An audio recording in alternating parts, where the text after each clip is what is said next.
Rudnici litija predviđeni su na 20 lokacija u Srbiji, a ključna je dolina Jadra koja ima 18.000 stanovnika s istaknutom poljoprivredom i potvrđuje tužnu neokolonijalnu stvarnost Europe i Kine.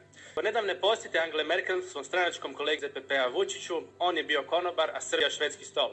Merkel izjavljuje kako je Europa jako zainteresirana za srpski litij. Zašto Europa nije zainteresirana za svoj litij?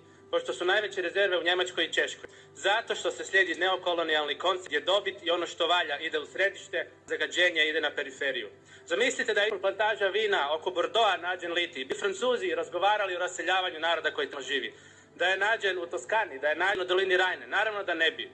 Nije prihvatljivo od zemlje periferije, bile članice Europe ili ne, budu deponi da bi se netko vozio električnim automobilima. Također za Srbiju je planirano čak 6 novih termoelektrana dok se sve po Europi gase.